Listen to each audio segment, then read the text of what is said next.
tempos como esses, onde a palavra crise é ouvida a todo instante, o TV Moeda Viva traz ninguém menos do que um terapeuta financeiro para conversar com a gente. Ele veio de família pobre, aos 12 anos já trabalhava como camelô na cidade de Casa Branca, interior de São Paulo.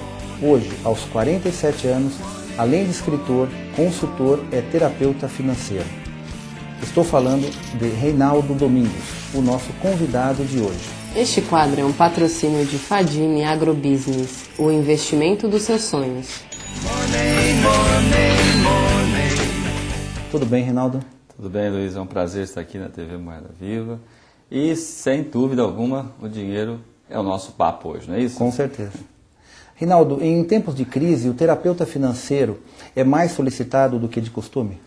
Sem dúvida, se você pensar no aspecto principalmente de que as pessoas têm que mudar o comportamento com relação ao dinheiro, hoje certamente o comportamento da pessoa envolve o quê? A parte psíquica. Então, o terapeuta ou o educador, né? A gente saiu um pouco da linha do consultor, porque o consultor pega, dá aqui o oxigênio, vai lá e arruma. O educador e o terapeuta mexe no seu psicológico, mexe no seu hábito, nos seus costumes e gera um comportamento novo com relação ao dinheiro, que é esse o fato. Primeiro poupa, depois gasta. Isso tem toda uma técnica e o método de SOP, que nós vamos falar aqui um pouquinho, sem dúvida pode ajudar. A maioria das pessoas no Brasil vivem com menos de R$500 mensais. É possível falar em terapia financeira para elas?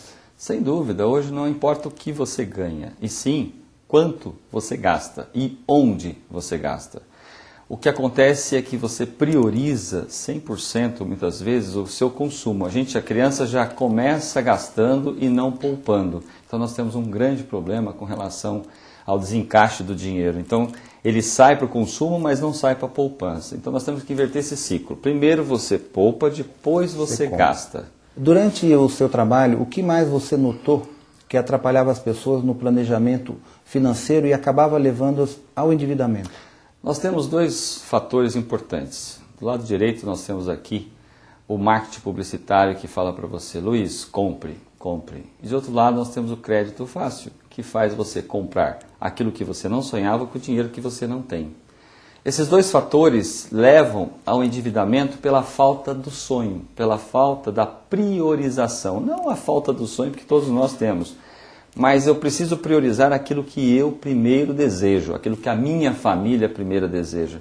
E se eu não fizer dessa forma, eu estarei invertendo o ciclo. Aí eu consumo, e é sempre assim, o orçamento do dia a dia nosso, né, Luiz, é assim, o que eu ganho, menos o que eu gasto, e se sobrar é lucro ou prejuízo, ou seja, eu tenho ou não tenho dinheiro. Se não tenho, eu vou buscar no cheque especial, vou me endividando, vou me endividando.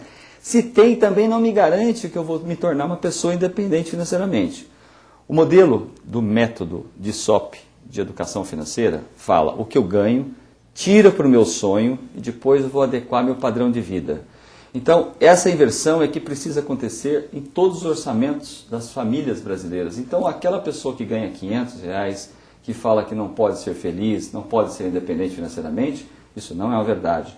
Todos podemos sim ser independentes financeiramente. O que é necessário é respeitar que primeiro você pega o seu dinheiro que você ganha, tira para os seus sonhos, depois adequa o seu padrão de vida. Você acha que esse é um dos principais motivos do sucesso? E fale um pouco do seu livro Terapia Financeira. A Terapia Financeira é uma obra que já está acima de 60 mil livros vendidos. Hoje é um best-seller, graças a Deus. É um trabalho que foi desenvolvido em cima de uma história de sucesso minha, que aos 37 anos me tornei independente financeiramente. E ser independente financeiramente, às vezes a pessoa fala, mas o que é isso, né? Ser independente? É trabalhar por prazer, não mais por necessidade. Ou seja, eu vou para o trabalho com prazer de trabalhar. E se eu não for, não acontecerá nada. Ou seja, eu tenho o meu dinheiro que eu poupei durante toda uma história, até os 37 anos, que me deu condições de ter 2 vezes mais o valor que eu ganho de prolabório, de salário, ou de qualquer pessoa pudesse ter isso. Então, com 37, eu percebi que eu não precisava mais trabalhar. Eu falei, poxa, que bom, né? Continuei trabalhando, mas de uma forma diferente. Aí eu entrei com uma missão pessoal.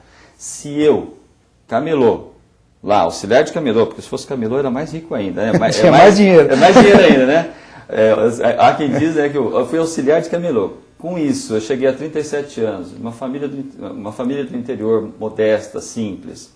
Chegando em São Paulo aos 20 anos e aos 37 me tornar independente financeiramente, trabalhar por prazer, isso tem que ser passado para as pessoas. E aí eu coloquei como missão pessoal. Um legado, mais de 11 né? Deixar um anos. legado. Né? É um legado. E o livro Terapia Financeira nasceu dessa minha história e aí eu criei um método, porque eu percebi que ao longo da minha vida eu não tinha tanto assim, aquele negócio de economia, aquela coisa muito... Eu tinha muito voltado ao meu comportamento. Eu tinha uma disciplina fortíssima, eu tive perseverança, então eu tive disciplina, perseverança, atitude e muitos sonhos. Aí eu percebi que tudo que eu sonhava eu tinha preço, tinha valor, eu agregava o valor e sabia quanto tempo eu ia buscar isso aí, esses meus sonhos para ser realizado. Aí eu percebi que eu tinha sempre um diagnóstico anual, então DISOP quer dizer diagnóstico, Sim. o sonho, o orçamento e a poupança. Poupança. DISOP, para a área pedagógica é DISOP, né? Sim. E na verdade essa metodologia ela está dentro do livro Terapia Financeira, que qualquer pessoa, e eu já desafio no primeiro capítulo do livro, se você ler o livro Terapia Financeira, aplicar todos os 4 pilares, diagnóstico, sonho, orçamento e poupança, e não se tornar independente financeiramente, eu te devolvo o dinheiro corrigido. Então eu falo isso para todos os nossos telespectadores, para que eles tenham dúvida que pode sim ser independente financeiramente toda a nossa população. Por isso a importância do outro livro que eu criei, que já a gente vai falar sobre isso. Até gostaria que você já falasse desse programa de ensino aí para criança. Criança, né? Aí eu percebi, bom, vamos para adultos, né? Mexer numa árvore já mais crescida, você vai ter que, demora um pouco mais, mas ela arruma, né? Sim. Agora a criança não, a criança é uma verdadeira esponja, né? Ela puxa tudo que você quer. E aí eu percebi que nas escolas falta uma disciplina chamada educação financeira. Né? Uma disciplina que não necessariamente é matemática. Olha só. Está bem longe disso, né? O livro O Menino do Dinheiro, que é um livro que hoje também já está na 3ª edição, com mais de 20 mil livros vendidos, é um livro que está sendo adotado por diversas escolas, independente do programa de educação financeira que a gente criou, Sim. para que as crianças de ensino fundamental 1, então desde os 6 anos aos 14 anos, esse livro serve para educar a criança de uma forma lúdica, de uma forma simples, uma linguagem da criança. Esse não é um livro para os pais, é um livro para os filhos, da linguagem dela. Então, uma historinha que começa com o Senhor Desprevenido, Dona Previdência, tem um Gastão, tem 8 personagens, e o Menino do Dinheiro é o ator principal, mas tem um professor chamado Rei Money. E esse professor faz com que essa criança, esse Menino do Dinheiro, aprenda o método de SOP de uma forma bastante simples, de comportamento que ele muda e ajuda o pai. Então tem um capítulo lá que é o filho ensinando o pai a educação financeira que ele não conseguiu aprender com o próprio. Como é que a gente pode saber que está indo no caminho certo na segurança financeira? Quando você detecta que você tomou o controle da sua vida financeira, é muito simples. Quando você começa a desenvolver o hábito de controlar cada centavo seu, por um período só por ano, nada mais do que 1 a 3 meses. Porque a gente fala em diagnosticar, é igual ao médico. Você não vai no médico e faz toda vez um diagnóstico. Você vai uma vez por ano, faz um check-up, faz tudo isso, vê o batimento cardíaco, vê toda a pressão, está tudo bem, faz um exame de sangue, está tudo correto. Na vida financeira não é diferente. Você tem que fazer uma vez por ano um diagnóstico financeiro, exatamente saber para onde está indo o seu dinheiro. Porque o padrão de vida, Luiz, ele muda. Hoje eu ganho 500, amanhã eu posso ganhar 1.000, depois 3, 5, 10. E aí eu começo a viver num padrão de vida muito elevado.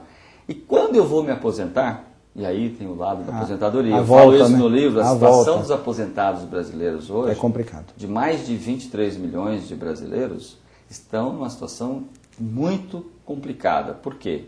Dos 23 milhões, 46% depende de parentes, dos filhos, das filhas, do genro, da nora ou de amigos.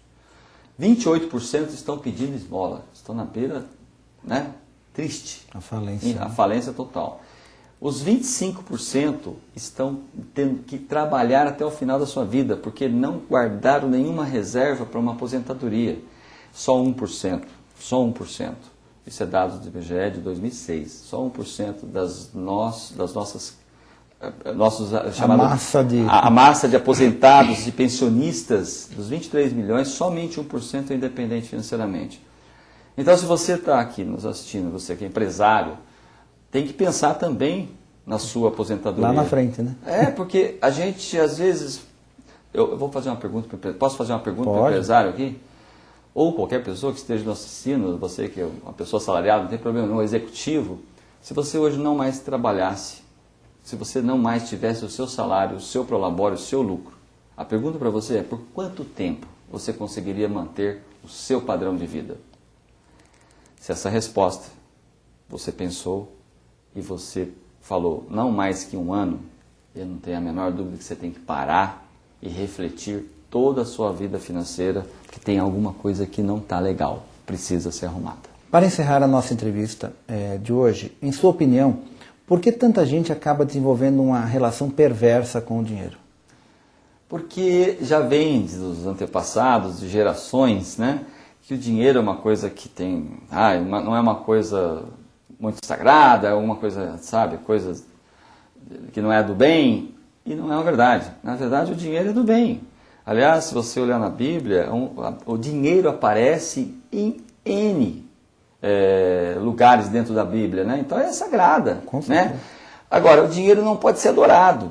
Um grande problema nosso é, às vezes a pessoa fala assim: eu quero trabalhar muito, ganhar muito dinheiro, e às vezes as jovens falam assim: eu quero trabalhar muito, estudar muito. Ele nem fala sobre dinheiro, nem sonha os outros, né? Aí você força um pouquinho pro jovem, ele fala assim: eu quero ter um carro. Aí você fala: mas o carro custa para você o que você vai ganhar de salário, só de manutenção. Reinaldo Domingos, eu quero agradecer a sua participação no nosso programa TV Moeda Viva e deixar aqui o convite para você retornar e trazer mais informação muito rica e deixar o espaço aí para você estar mandando uma mensagem para os nossos telespectadores.